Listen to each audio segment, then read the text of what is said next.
इतने जो डले ढोए, इनको सतगुरु नहीं मिले।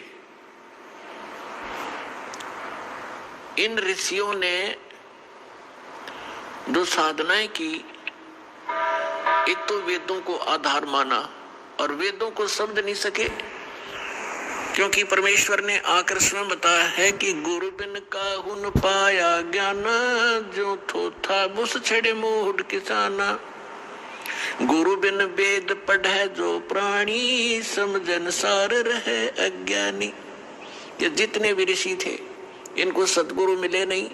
इन्होंने वेदों को सब पढ़ा, लेकिन ये सार नहीं समझ सके इस वेदों का, इसलिए आज तक ये अज्ञानी स्वयं रहे और अपने फॉलोअर को भी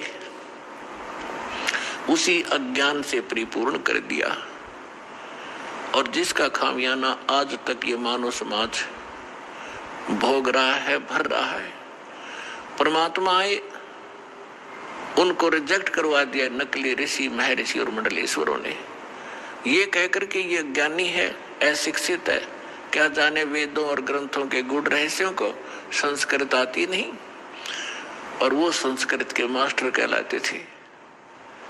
पुण्यात्माओं, भाषा का जो योगदान है वो सीमित है।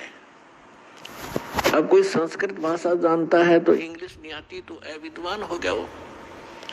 और परमात्मा सर्व भाषाओं की ज्ञाता है, वो चींटी और जितने भी पशु पक्षियों की भाषा भी समझते हैं, मनुष्यों की तो भाषा बात छोड़ो। तो उन्होंने जो ज्ञान दिया था वो हमें स्वीकार्य नहीं होने दिया गया, और वही ज्ञान दया करके परमात्मा लिखवा गए अपनी प्यारी आत्मा धर्मदास जी से, और वो आज हमारे लिए प्रमाण है। उनके अंदर लिखा हुआ वही ज्ञान आज हमारे उन आदरणीय सदग्रंथों में विद्यमान है, जिनको हम सत्य माना करते थे, सर्वोद्धार्य मानते थे, वेद गीता पुराणों के अंदर।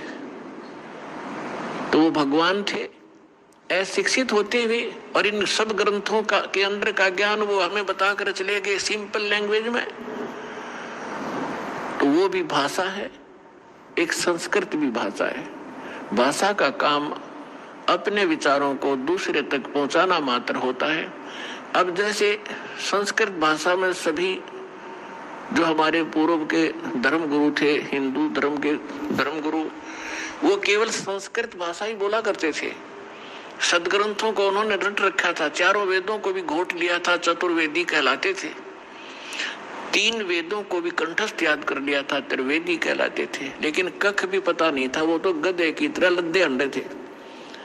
जैसे परमात्मा कहते हैं, पीठ मनुखा दाखल दिए कर्रा खात बबूल।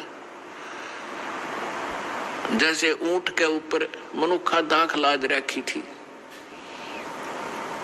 और वो स्वयं झाड़ों में मुंह फुड़वा रहा है, और उसके पीठ के ऊपर कितनी अनमोल वस्तु रखी है, कितनी मीठी वस्तु रखी है, उसका उसे ज्ञान नहीं।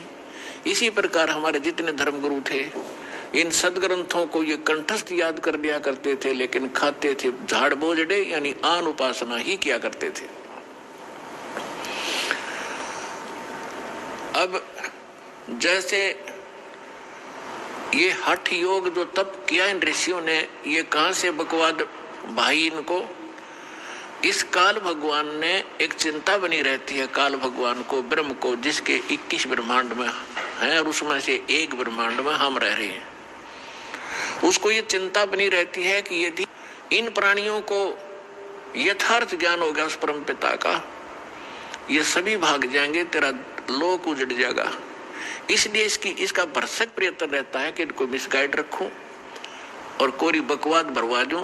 साधना करने की इच्छा हो तो गलत करें, शास्त्र विरुद्ध करें, और नहीं फिर जैसे ऋषि महर्षि घर से निकले साधक निकलते हैं, जो साधना वो कर रहे हैं होते हैं, उनसे कुछ होना जाना तो उनसे होता नहीं। 1-2 वर्ष के बाद फिर उनमें कोई ऐब जरूर होता है, कोई सुल्फा पीने लग जाता है, कोई भांग पी कर टाइम पास करता है, तो कुब्द में लग जाते हैं, कोई सिद्धियां प्राप्त कर लेते हैं, फिर एक दूसरे पर प्रभुता फैलाकर जनता में वो प्रशंसा के पात्र बनकर अपना जीवन नाश कर जाते हैं।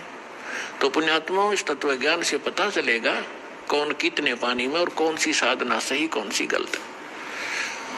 जैसे जब ब्रह्मा जी कमल के फूल पर विराजमान थे और उस समय वो कहते हैं कि मुझे नहीं मालूम मैं कहां से उत्पन्न हो गया, इस कमल के फूल पर मैं कहां से आ गया और कौन मेरा जनक है। तो फिर वो ऐसा विचार कर रहा था, उसी समय इस काल भगवान ने, इनके पिता ने आकाशवाणी कर दी कि तप करो तप करो। ब्रह्मा जी कहते हैं मुझे आकाशवाणी सुनाई दी कि तप करो, मैंने 1000 वर्ष तक तप किया। ये तप करवाकर सिद्धियां प्राप्त करवा लेता है और जैसे बैटरी चार्ज कर ली तप करके, और फिर आगे फिर दूसरी बार फिर 1000 वर्ष जब तप कर लिया ब्रह्मा जी ने, फिर दूसरी आकाशवाणी कर दी कि सृष्टि करो। सूक्ष्म वेद में कहा है कि तपो तपो कर वाक्य सुनाया, लोक रचो बल मेरी माया।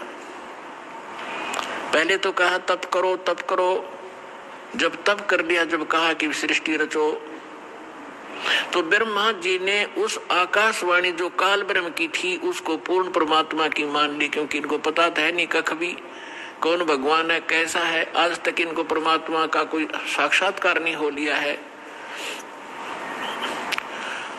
वेदों से तो ओम नाम ले लिया इन्होंने, और ब्रह्मा जी ही इस सृष्टि के अंदर काल सृष्टि में सबसे बड़े विद्वान माने जाते हैं और उन्हीं को वेदों का ज्ञाता माना जाता है।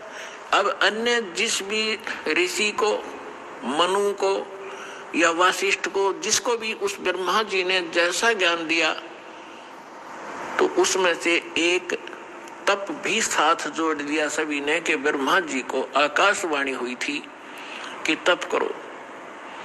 ये तप ले लिया चुनक ऋषि ने ब्रह्मा जी का मौखिक, तब तक तो वेद प्राप्त भी नहीं हुए थे। उसके बाद फिर सागर मंथन हुआ था जब चारों वेद प्राप्त हुए थे।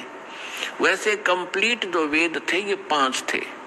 इस काल भगवान को 5 परमात्मा ने वहां से फैक्स कर दिए थे इसके अंतःकरण में। फिर इसके श्वासों के द्वारा ये बाहर निकले थे सागर के ऊपर और सुसज्जित बहुत सुंदर थालियों के अंदर आए थे। तो इस ज्योत निरंजन ने वो चारों पढ़े, 5 पढ़े इसने। तो 5वें जो वेद था उसके अंदर उस परमात्मा का विशेष ज्ञान था।